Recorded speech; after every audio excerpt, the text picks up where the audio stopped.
Hello everyone, how are you? Well, happy Valentine's in advance, my friends. Well, we're going to the top of the rope. We're going to pick some star fruit.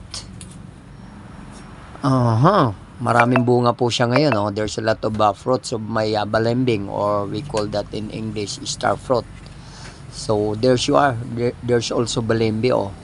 Kamyas, pangsigang, maasim. Look at that, my friends. There's a lot of fruits, and then star fruit, they have continuous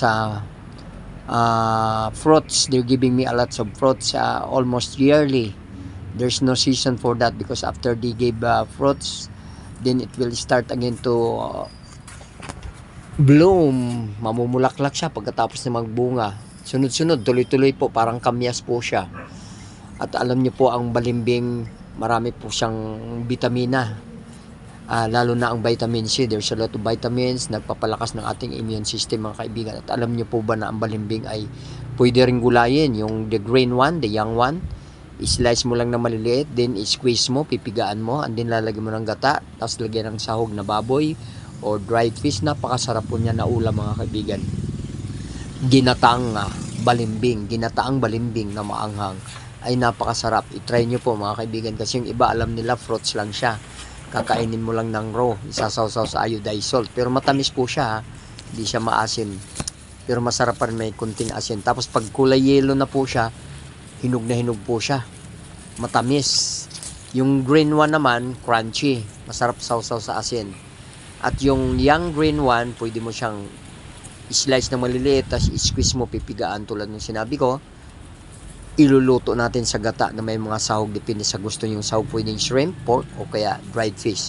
Napakasarap na gata, mga kaibigan. I-try nyo po kasi ang alam nila, hindi ito ginugulay. So there you are, mamitas po tayo at makinig tayo ng music habang namimitas, mga kaibigan. Ito po muli ang inyong lingkod, si Froilan Schneider Macrishablo or APS Macrishablo. Thank you for watching again, mga kaibigan. Salamat sa mga nagko-comment, nagla-like, nag-heart at marami pang iba. Thank you so much sa inyong lahat, mga nagsusubscribe. Thank you din po. Ito naman po ay libangan ko lamang po. Okay lang po. Mag-subscribe kayo o hindi, okay lang. Mag-view kayo o hindi, okay lang din po. Ito po ay libangan ko lang. Okay lang po. Basta't welcome kayong lahat. Pwede kayo mag-comment, pwede kayo mag-suggest, o kung ano pa man. Kung saan kayo masaya, nandun na rin ako. O thank you, mga friends, ha. Bye-bye. Watch po. Makinig tayo ng music habang nagpipitas ng balimbing dito sa taas ng aking bubungan. Okay po. Basta tulad ng sinabi ko, magtanim tayo na magtanim, dahil kung meron tayong tinanim, meron tayong aanihin at hindi tayo magugutom. Kahit maliit lang iyong space, magtanim kayo para may makain. Dahil lalo na ngayon, medyo mahal ang mga bilihin, kahit papano nakakalibre po tayo. Okay, bye-bye and God bless.